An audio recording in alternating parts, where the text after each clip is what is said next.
സമർപ്പിക്കുന്നേ. കുശവന്റെ കയ്യിലെ മൺപാത്രം പോ എന്നെ ഒന്നു നീ പണിയേണമേ. ഞാനെന്നെ നൽകിടുന്നേ, സമ്പൂർണമാ സമർപ്പിക്കുന്നേ. കുശവന്റെ കയ്യിലെ മൺപാത്രം പോൽ എന്നെ ഒന്നു നീ പണിയേണമേ. ക്ഷീണിച്ചു പോയിടല്ലേ നാദായി ജീവൻ പോകുവോളം നിന്നോട് ചേർന്നു നിൽപ്പാൻ.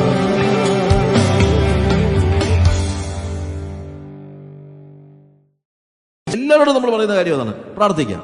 അപ്പൊ നമ്മുടെ മനസ്സിലും നമ്മൾ ആലോചിക്കുന്നില്ല, പ്രാർത്ഥിക്കാൻ ഭയങ്കരമായിട്ടുള്ള വിലയുള്ള ഒരു സാധനം കൊടുക്കണം. എന്താണ്? ടൈം. It's very difficult.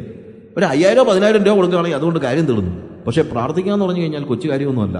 അതിനുവേണ്ടി വി നീഡ് ടൈം. വെറും സമയം മാത്രം പോരാ. Prayer is an outcry of our heart. നമ്മുടെ ഹൃദയത്തിന്റെ കരച്ചിലാണ് വാസ്തവത്തിൽ പ്രാർത്ഥന എന്ന് പറയുന്നത്. ആ ഹൃദയത്തിന്റെ ആഴത്തിൽ നിന്ന് ഉള്ള ഈ കരച്ചിൽ സംഭവിക്കണമെങ്കിൽ ഹൃദയം അതുമായിട്ട് ഏകീഭവിച്ചേ പറ്റൂ. എൻ്റെ ഒരു സുഹൃത്ത് എൻ്റെ അടുത്ത് വന്നിട്ട് പറഞ്ഞു, അച്ഛാ ഞാൻ ഒരു വലിയൊരു പ്രയർ ടവർ പണിയാനായിട്ട് തീരുമാനിച്ചിരിക്കുക. ഞാൻ പറഞ്ഞു, പ്രയർ ടവർ പണിതിട്ട് എന്തെടുക്കാനാ? അത് 24 മണിക്കൂറും പ്രാർത്ഥിക്കാൻ. ഞാൻ പറഞ്ഞ് എന്ത് കാര്യങ്ങൾ? ഓരോരുത്തർക്കും നമ്മളെ വിളിച്ചു പറയും, എന്താ പ്രാർത്ഥിക്കണം. അന്നേരമെല്ലാം പ്രാർത്ഥിക്കാനായിട്ട് 24 മണിക്കൂർ പ്രാർത്ഥിക്കാനുള്ള ഒരു പ്രയർ ടവർ. ഞാൻ ചോദിച്ചാൽ ആര് പ്രാർത്ഥിക്കും? സഹോദരിമാര്. ഞാൻ പറഞ്ഞു, ഏത് സഹോദരിമാര്? അല്ല, സഹോദരിമാരെ നമ്മളാക്കും പ്രാർത്ഥിക്കാനായിട്ട്. അതായത് സഹോദരിമാർക്ക് ചെലവിന് കൊടുത്ത് പൈസയും കൊടുത്ത് നമ്മൾ അവിടെ ആക്കും. എന്തിനു വേണ്ടിയാണ്? 24 മണിക്കൂറും ഫോണും ലൈനും കൊടുത്തേക്കും. ആരെങ്കിലുമൊക്കെ പ്രാർത്ഥിക്കാനായിട്ട് വിളിക്കും. അന്നേരം പ്രാർത്ഥിക്കാനായിട്ട് സഹോദരിമാരെ ആക്കും. അപ്പം ഞാൻ അദ്ദേഹത്തോട് ചോദിച്ചു, അല്ല, ഈ പ്രാർത്ഥിക്കാൻ നമ്മുടെ മനസ്സിൽ നിന്നൊരു പ്രേരണ ഉണ്ടാകണമല്ലോ, ഒരു ബേർഡൻ. ആ ബേർഡൻ ഉണ്ടാകണമെങ്കിൽ ആ വ്യക്തിയുമായിട്ട് നമുക്ക് എന്തെങ്കിലും ഒരു ബന്ധം ഉണ്ടാകണമല്ലോ. ഇപ്പൊ ചെങ്ങന്നൂരിൽ നിന്ന് മാത്തുക്കുട്ടി വിളിച്ചിട്ട് പറയുകയാണ്, എനിക്ക് വയറ്റുവേദനയാ, പ്രാർത്ഥിക്കണമെന്ന് പറഞ്ഞാൽ ഈ സഹോദരിമാർക്ക് എന്നാ തോന്നാനാ? അപ്പോൾ നമ്മൾ എന്ത് ചെയ്യുന്നു? നമ്മൾ ഫോൺ നിർത്തി, കർത്താവേ മാത്തുക്കുട്ടിയുടെ വയറ്റുവേദന മാറ്റണം യേശുവിന്റെ നാമത്തിൽ തന്നെ, ആമീൻ എന്ന് പറഞ്ഞാൽ ഉടനെ കർത്താവ് മാത്തുക്കുട്ടിയുടെ വയറ്റുവേദന മാറ്റി കൊടുക്കുക എന്ന് പറഞ്ഞു കഴിഞ്ഞാൽ ഇതെന്നാ മന്ത്രവാദം? എന്തോ ഇത്? അതുമല്ല നടക്കുന്ന കാര്യമാണോ? എന്തുകൊണ്ടാണ് മാത്തുക്കുട്ടിക്ക് വയറ്റുവേദന വന്നെന്ന് തന്നെ നമുക്കറിയത്തില്ല. ചിലപ്പം ദൈവം അവനെ പഠിപ്പിക്കാൻ എന്തെങ്കിലും ഒരു പാഠം കൊടുക്കുന്നതായിരിക്കും. അതോടുകൂടെ അബദ്ധവശാൽ ഈ വയറ്റുവേദന പോയാൽ അവൻ ദൈവത്തിൽ നിന്നൊരു പാഠവും പഠിക്കത്തുമില്ല. ഞാൻ പറഞ്ഞത് വിദൂരത്തിലിരുന്ന് പ്രാർത്ഥിക്കുന്നത് തെറ്റാണെന്നൊന്നുമല്ല. പക്ഷേ പ്രയർ ഈസ് നോട്ട് ജസ്റ്റ് എന്തുവാ നമ്മൾ ഉദ്ദേശിക്കുന്ന ഒരു സില്ലി കാര്യമൊന്നുമല്ല. പ്രാർത്ഥിക്കണമെങ്കിൽ പ്രാർത്ഥിക്കാനുള്ള ഒരു ബേർഡൻ ഉണ്ടാകണം. പ്രാർത്ഥിക്കണമെങ്കിൽ അതിനുള്ള സമയം വേണം. We need to spend time. We need to give our heart for that. നമ്മുടെ ഹൃദയം അതിനുവേണ്ടി കൊടുക്കണം. ദൈവികമായി നമ്മൾ അതിനുവേണ്ടി ഒരുങ്ങണം. അല്ലാതെ മാസം 1500 രൂപ കിട്ടും, കഴിക്കാനും കിട്ടും, എന്നാ പ്രാർത്ഥിക്കാമെന്ന് പറയുമ്പോൾ പ്രാർത്ഥിക്കുന്നതല്ല പ്രാർത്ഥന. Prayer is a costly affair. പ്രാർത്ഥന എന്ന് പറയുന്നത് വളരെ വിലയേറിയതായ ഒരു കാര്യമാണ്. അത് നമ്മൾ തിരിച്ചറിയണം. അതിനകത്ത് ഏറ്റവും പ്രാധാന്യം അർഹിക്കുന്നത് ടൈമാണ്. ഇനിയിപ്പോൾ എല്ലാവർക്കും വേണ്ടി പ്രാർത്ഥിക്കുന്ന പോട്ടെ, എനിക്ക് തന്നെയാണെങ്കിലും നമുക്ക് ഓരോരുത്തർക്കും നമ്മുടെയൊക്കെ ഒരു പ്രോബ്ലം, നമ്മൾ ഭയങ്കരമായിട്ട് ബിസി ആകുകയാണ്. നമ്മുടെ ഡയറി എല്ലാം ഫുള്ളാണ്. ഒരു ദൈവദാസൻ ഇതുപോലെ പറഞ്ഞു, അദ്ദേഹത്തിനെ സ്നേഹിക്കുന്ന ഒരാൾ പറഞ്ഞു, നീ ഏറ്റവും കൂടുതൽ ശ്രദ്ധിക്കേണ്ടത് എപ്പോഴാണെന്ന്, be careful not to have a full diary and an empty heart. നമ്മുടെയൊക്കെ പ്രശ്നം എന്നറിയാമോ? നമ്മൾ ആരെങ്കിലും വലിയ വലിയ ആളുകളെ ടെലിഫോൺ ചെയ്യുമ്പോൾ തന്നെ അവർ പറയുന്നത് അറിയാം, ബ്രദറെ 2014 നോക്കാം, അതുവരെയുള്ള എല്ലാ ഡേറ്റും ഫുള്ളാണ്.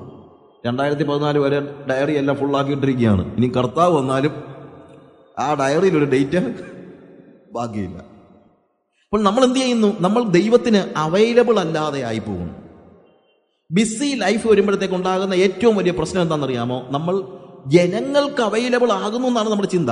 ജനങ്ങൾക്ക് അവൈലബിൾ ആകുന്നു, പക്ഷേ ദൈവത്തിന് അവൈലബിൾ ആകുന്നില്ല, അല്ലാതായി പോകുന്നു. ബോൺ കാർലോസ് ഓർട്ടിസിന്റെ ഡിസൈപ്പിൾഷിപ്പ് എന്ന് പറയുന്ന പുസ്തകത്തിൽ അദ്ദേഹത്തിന്റെ ജീവിതത്തിൽ സംഭവിച്ച ഒരു കാര്യത്തെക്കുറിച്ച് പറയുന്നുണ്ട്. അത് മറ്റൊന്നുമല്ല, ബ്യൂണസ് അയർസിലെ ഒരു സഭയിൽ 400 വിശ്വാസികളുള്ള ഒരു സഭയിലേക്ക് ഇദ്ദേഹം പാസ്റ്ററായി ചെന്നു. 200 വിശ്വാസികളുള്ള സഭയിലേക്ക് ഇദ്ദേഹം പാസ്റ്ററായിട്ട് ചെല്ലുന്നു. ഇദ്ദേഹം പാസ്റ്ററായി 1 കൊല്ലം കഴിഞ്ഞുള്ളൂ സഭ അങ്ങ് വളർന്നു. സഭ വളർന്ന് 200 എന്നുള്ളത് 4000 വിശ്വാസികളായി. എന്ത് ചെയ്യും?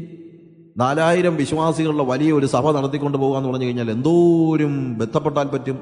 അദ്ദേഹത്തിന് music department, Sunday school department, youth department, women department, പിന്നെ ഇല്ലാത്ത ഡിപ്പാർട്ട്മെന്റ് ഒന്നുമില്ല, എല്ലാ ഡിപ്പാർട്ട്മെന്റ്സ്, ഓഫീസസ്, മറ്റുള്ള കാര്യങ്ങളെല്ലാം, പിന്നെ ആളുകളുടെ എല്ലാം, പിള്ളേരെ സ്കൂളിൽ വിടാനും എല്ലാം പാസ്റ്റർ പോയി പ്രാർത്ഥിക്കണം. വേദന വന്നാൽ, തലവേദന വന്നാൽ പ്രാർത്ഥന, എല്ലാം പ്രാർത്ഥനയും പരിപാടികളും എല്ലാം കൂടെ. എന്ത് ഒരു തലവേദന വന്നാലും ഉടനെ തന്നെ ആരെ വിളിക്കും? പാസ്റ്ററെ വിളിക്കും. പാസ്റ്ററെ തലവേദനയാ, പ്രാർത്ഥിക്കണം. അപ്പോൾ പിന്നെ പാസ്റ്റർ പ്രാർത്ഥിക്കും, പെയിൻ ഗോയവേ കമ്മകയിൽ എഴുതണ്ടേ. ഇത് അദ്ദേഹം തന്നെ പറഞ്ഞ കാര്യമാണ്. അല്ലാതെ എന്തോ ചെയ്യാനാ? പിറ്റേ ദിവസം പിന്നെയും തലവേദന വരും, അന്നേരം പിന്നെയും പ്രാർത്ഥിക്കും. എന്തോ ചെയ്യാനാ? അപ്പോൾ ആളുകൾക്ക് വേണ്ടി പ്രാർത്ഥിക്കുക. ആളുകൾക്ക് 100 കൂട്ടം കാര്യങ്ങളാണ്. 100 കൂട്ടം എന്ന് പറയുന്നതിനേക്കാൾ വലിയ 1000 കൂട്ടം കാര്യങ്ങളാണ്. ഒരു ദിവസം ഇദ്ദേഹത്തോട് കർത്താവ് സംസാരിച്ചു. കർത്താവ് അദ്ദേഹത്തോട് പറഞ്ഞു, വോൺ, എനിക്ക് നിന്നോടൊന്ന് സംസാരിക്കണമായിരുന്നു, എനിക്കൊരു അപ്പോയിൻമെന്റ് തരാമോ? കർത്താവ് ചോദിക്കുക, എന്താ? എനിക്കൊരു അപ്പോയിൻമെന്റ് തരാമോ? കാര്യം കിട്ടത്തില്ല, ആളെ കിട്ടത്തില്ല, അതുപോലെ ബിസിയായി പോയി. എന്നെ കർത്താവിനോട് വോൺ ചോദിച്ചു, എന്താ കർത്താവ് ഈ പറയുന്നത്? നിനക്ക് എൻ്റെ അടുത്ത് എന്നോട് സംസാരിക്കാൻ അപ്പോയിൻമെന്റ് ആവശ്യമുണ്ടോ? നിനക്ക് എത്ര സമയം വേണമെങ്കിലും സംസാരിക്കാൻ പറ്റും. അങ്ങനെയാണോ? എന്നാൽ എനിക്ക് 2 ആഴ്ച വേണം. 2 ആഴ്ചയോ? കർത്താവേ, 2 ആഴ്ച ഞാൻ സഭയിൽ നിന്ന് മാറി നിന്ന് പോയി കഴിഞ്ഞാൽ എന്തായിരിക്കും ഇതിന്റെ ഗതി? 2 ആഴ്ചയൊന്നും പറ്റത്തില്ല. അപ്പോൾ ദൈവത്തിന്റെ സന്നിധിയിൽ 2 ആഴ്ച ഇരിക്കാൻ ഇവനെ കൊണ്ട് പറ്റത്തില്ല. കാര്യം ഇവനില്ലാതെ സഭ ഓടത്തില്ല.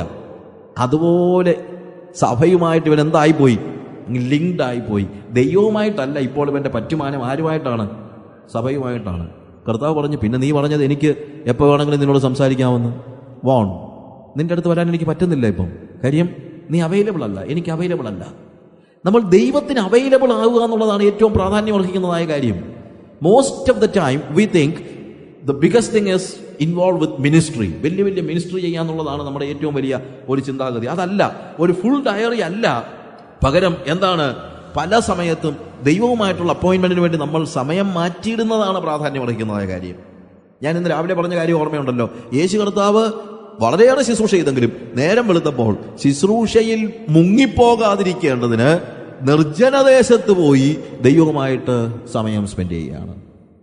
അപ്പോൾ പ്രാർത്ഥനയുടെ ഏറ്റവും വലിയ മുടക്കക്കാരൻ എന്ന് പറയുന്നത് ഇറ്റ് ഈസ് ടൈം. അത് നമ്മൾ മനസ്സിലാക്കരുത്, അത് നമ്മൾ മറന്നു പോകാനായിട്ട് ഇടയാകരുത്.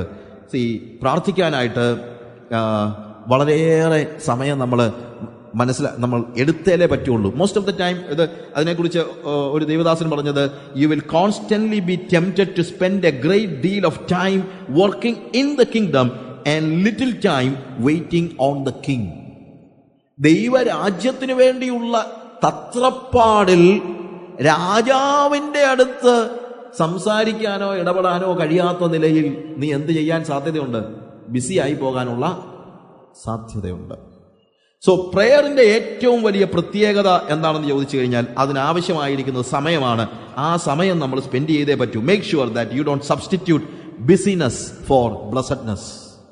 നമ്മൾ അനുഗ്രഹത്തിന് പകരം തിരക്ക് പിടിച്ച ഒരു നിറഞ്ഞ ജീവിതം, നമ്മുടെ നോട്ടത്തിൽ എന്താണ്? എല്ലാ നന്മകളും നിറഞ്ഞ ഒരു ജീവിതമല്ല, പകരം ദൈവിക അനുഗ്രഹങ്ങൾ നിറഞ്ഞ ഒരു ജീവിതം. വളരെ ബിസി ആയിട്ടുള്ള ഒരു ലൈഫ് അല്ല നമ്മൾ നോക്കേണ്ടത്. അനുഗ്രഹിക്കപ്പെട്ടതായ ഒരു ടൈം നമ്മൾ അതിനെ നോക്കണം, അതിനുവേണ്ടി പരിശ്രമിക്കണം. പല സമയത്തും ഈ അല്ലെങ്കിൽ സമയത്തിൻ്റെ ഒരു പ്രത്യേകത എന്നാന്ന് ചോദിച്ചു കഴിഞ്ഞാൽ അത് മോശപ്പെട്ട കാര്യങ്ങളായിരിക്കത്തില്ല നമ്മളീ തരുന്നത്. അല്ലെങ്കിൽ നമ്മൾ പലപ്പോഴും സ്പെൻഡ് ചെയ്യുന്ന ടൈം മോശപ്പെട്ടതിന് വേണ്ടിയൊന്നും ആയിരിക്കത്തില്ല. അതുകൊണ്ട് നമ്മൾ ചിന്തിക്കും, കുഴപ്പമില്ലല്ലോ, ഞാൻ മോശമായിട്ടൊന്നും സമയം ചെലവഴിച്ചില്ലല്ലോ. പക്ഷേ ബെസ്റ്റായിട്ടുള്ളതിന് വേണ്ടി സമയം പലപ്പോഴും നമുക്ക് ചെലവഴിക്കാൻ കഴിയുന്നില്ല. അപ്പോൾ നല്ല കാര്യങ്ങൾക്ക് വേണ്ടി സമയം സ്പെൻഡ് ചെയ്ത് ദൈവികമായ കാര്യങ്ങൾക്ക് വേണ്ടി സമയം സ്പെൻഡ് ചെയ്യാൻ പലപ്പോഴും നമുക്ക് കഴിയാതെ അത് ടൈം ഒരു വലിയൊരു ഹിൻഡ്രൻസ് ആയിട്ട് നമ്മുടെ ഇടയിലേക്ക് വരാനുള്ള സാധ്യത കൂടുതലാണ്. അതുകൊണ്ട് നമ്മൾ ദൈവത്തിന് അവൈലബിൾ ആകാൻ നമ്മൾ തന്നെ ഒരു പരിശ്രമം ചെയ്തേ പറ്റുള്ളൂ. So the first hindrance to prayer in practical life, it is time. We need to find time. നമ്മൾ സമയം കണ്ടെത്തണം. ജോർജ് മുള്ളറുടെ കാര്യം നിങ്ങൾക്കറിയാമല്ലോ. He was a man of prayer. അദ്ദേഹം 2000 കുഞ്ഞുങ്ങളുള്ള ഒരു അനാഥശാല നടത്തിയിരുന്നു.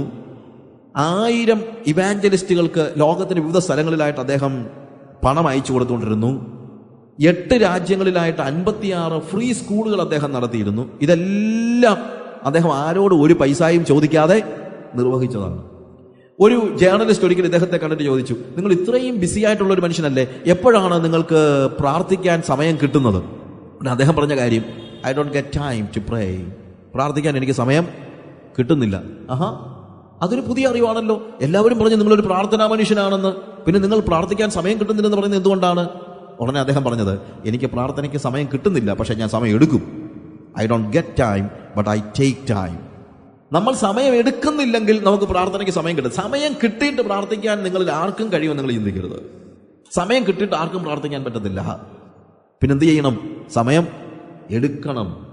നമ്മൾ ഡിസിപ്ലിൻഡ് ആയിരിക്കണം, വളരെ ഡിസിപ്ലിൻഡ് ആയിരിക്കണം. നമ്മൾ പലപ്പോഴും ഉണ്ടാകുന്നത് ഈ ടൈം പോലും അല്ല ശരിക്കും, പക്ഷേ നമ്മുടെ ഇൻഡിസിപ്ലിൻ ആണ് ഏറ്റവും വലിയ വിഷയം എന്ന് പറയുന്നത്. വളരെ ഡിസിപ്ലിൻഡ് ആണെങ്കിലേ നമുക്ക് സമയം കണ്ടെത്താനായിട്ട് കഴിയത്തുള്ളൂ. പിശാചിന്റെ ഒരു വലിയ തന്ത്രം എങ്ങനെയും നമ്മുടെ സമയത്തെ അപഹരിക്കാനാണ്. അവൻ പൈസ അപഹരിക്കാൻ ഒരു ആഗ്രഹമുള്ള ആളല്ല. നമ്മളൊക്കെ ചിന്തിക്കുന്നത് പിശാച് എനിക്ക് വെച്ചിരിക്കുന്ന നന്മയെല്ലാം തട്ടിയെടുത്തെന്ന്. എല്ലാവരും പറയുന്നത് പിശാച് നന്മ തട്ടിയെടുത്തെന്ന്. പിശാച് തട്ടിയെടുക്കുന്നത് നിങ്ങളുടെ പൈസ ഒന്നുമല്ല. നിങ്ങളെ പൈസ കൊണ്ട് മൂടാനും പിശാചിന് മടിയൊന്നുമില്ല. പക്ഷേ പിശാച് തട്ടിയെടുക്കുന്ന ഒരു കാര്യമുണ്ട്, നിങ്ങളുടെ സമയമാണ്. It is your time. സമയം കിട്ടിയാൽ അവൻ സമയം തട്ടിയെടുക്കും. പിശാചിന് അല്പമെങ്കിലും സമയം കിട്ടിയാൽ അവൻ പരിശ്രമിക്കുന്നത് നിങ്ങളുടെ സമയത്തെ അപഹരിക്കാനായിരിക്കും. കാര്യം ദൈവസന്നിധിയിൽ നിങ്ങൾ സമയം സ്പെൻഡ് ചെയ്യാൻ അവൻ ഒരിക്കലും ആഗ്രഹമില്ല, ഇഷ്ടമില്ല.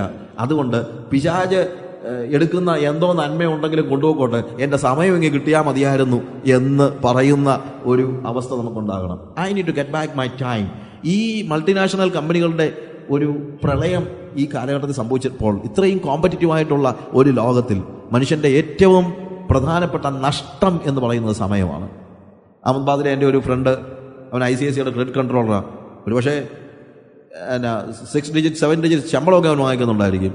ബട്ട് സ്റ്റിൽ അവൻ ഒരിക്കലും എന്നോട് പറഞ്ഞൊരു വാചകം ഞാൻ ഇപ്പോഴും ഓർക്കുന്നുണ്ട്. എന്നുവെച്ചാൽ രാത്രിയിലെ എൻ്റെ സ്വപ്നങ്ങളിൽ പോലും കയറി വരുന്നത് ഡിജിറ്റ്സ് ആണെന്ന്. ഉറക്കത്തിൽ സ്വപ്നം കാണുന്നത് നമ്പേഴ്സാണ്. കാര്യം ടാർഗറ്റ് ഫുൾഫിൽ ചെയ്യാനായിട്ട് അതേ ഉള്ളു മനസ്സിൽ. കിടക്കാൻ പറ്റത്തില്ല, ഉറങ്ങാൻ പറ്റത്തില്ല. ഉറക്കത്തിൽ പോലും ഇത് തലേന്ന് പോകത്തില്ല. എന്തൊരു കഷ്ടമാണ് ലൈഫ്, എന്തൊരു കഷ്ടമാണ്. കാര്യം പിശാചിന്റെ ഒരു വലിയ തന്ത്രമാണ് ഇതുപോലെ നമ്മളെ ബിസി ആക്കിയിട്ട് എന്ത് ചെയ്യുന്നു?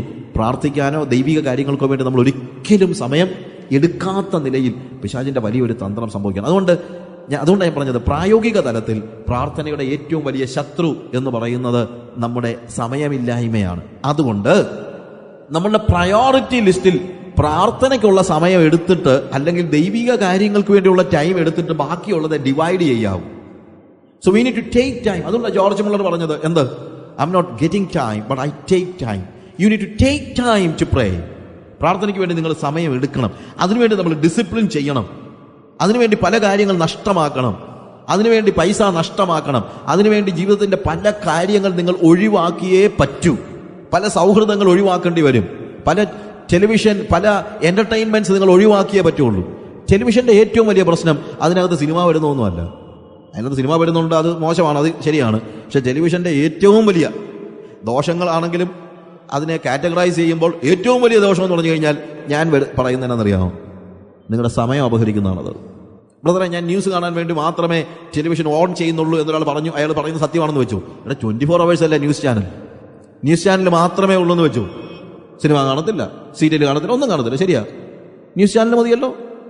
24 hours നമ്മളെ അപഹരിക്കുവാൻ, നമ്മുടെ സമയത്ത് അപഹരിക്കാനായിട്ട് ഒരു ന്യൂസ് ചാനലിന് പോലും കഴിയുമെന്നുള്ളത് അതിനകത്തെ അർത്ഥം ഇല്ലേ? We are losing our time. So the best way, ഏറ്റവും പ്രധാനപ്പെട്ട കാര്യം, ഗിവ് ഇറ്റ് അവേ.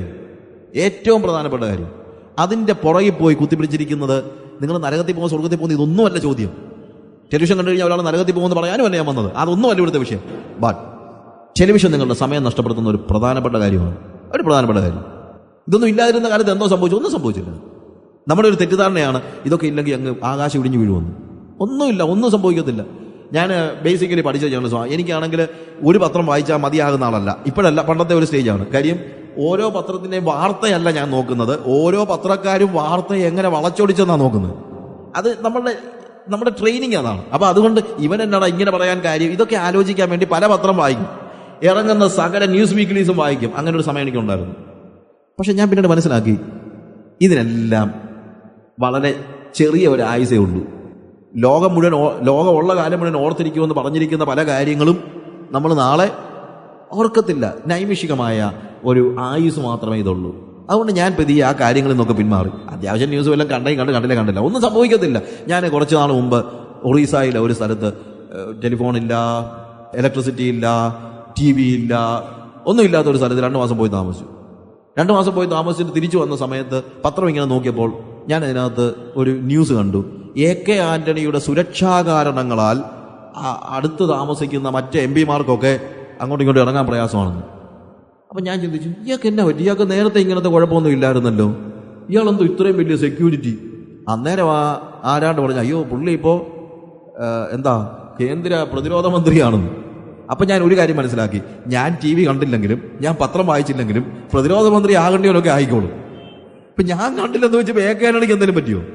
ഒന്നും പറ്റില്ല. എനിക്ക് ഏതാണ്ട് പറ്റിയോ? എനിക്കും ഒന്നും പറ്റിയില്ല. പിന്നെന്ത് ഇത്ര വലിയ ചാകാൻ തുടങ്ങുന്ന കാര്യം? പക്ഷെ ആ 2 മാസം TV കാണാഞ്ഞതുകൊണ്ട് ദൈവസന്നിധി സമയം സ്പെൻഡ് ചെയ്യാൻ പറ്റി. ആ 2 മാസം പത്രം വായിക്കാത്തതുകൊണ്ട് എനിക്കൊന്നും സംഭവിച്ചില്ല. അതുകൊണ്ട് വേറെ ദിവസം വായിക്കാൻ പറ്റും ഇല്ലേ? ഞാൻ പറഞ്ഞ പത്രം വായിക്കുന്നതോ TV കാണുന്നതോ അല്ല അതിനകത്തെ വിഷയം. ബട്ട് അത് നമ്മുടെ സമയത്തെ അപഹരിച്ച് കളയുന്നതാണ്. അതുകൊണ്ട് പ്രാർത്ഥനയുടെ ഏറ്റവും വലിയ ഹിൻഡ്രൻസ് എന്ന് പറയുന്നത് സമയമാണ്. ആ സമയം നമുക്ക് എടുക്കണമെങ്കിൽ നമ്മൾ ഡിസിപ്ലിൻഡ് ആയിരിക്കണം.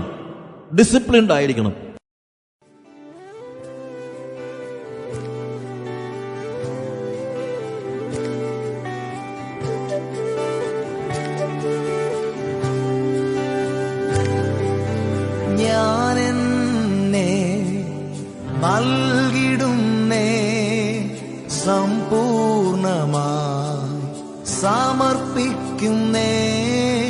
കുശവന്റെ കയ്യിലെ മൺപാത്രം പോ എന്നെ ഒന്നു നീ പണിയേണമേ. ഞാനെന്നെ നൽകിടുന്നേ സമ്പൂർണമായി സമർപ്പിക്കുന്നേ. കുശവന്റെ കയ്യിലെ മൺപാത്രം പോ എന്നെ ഒന്നു നീ പണിയേണമേ. ക്ഷീണിച്ചു പോയിടല്ലേ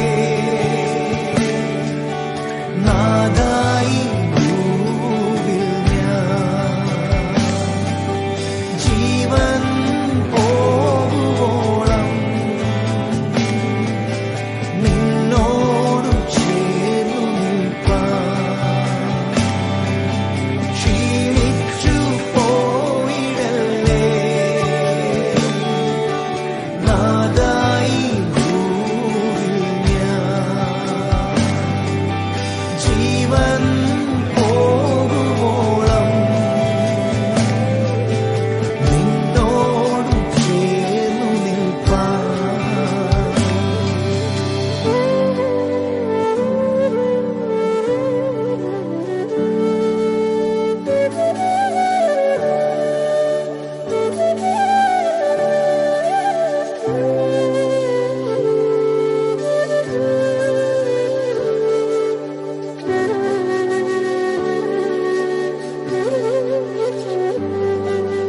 കൃപയേകണേ നിന്നാത്മാവിനാൽ സമ്പൂർണമായി നീലമിന്നിടാൻ. കൃപയേകണേ നിന്നാത്മാവിനാൽ സമ്പൂർണമായി നീലമിന്നിടാൻ. നിൻ ജീവൻ നൽകിയതാ ഞാൻ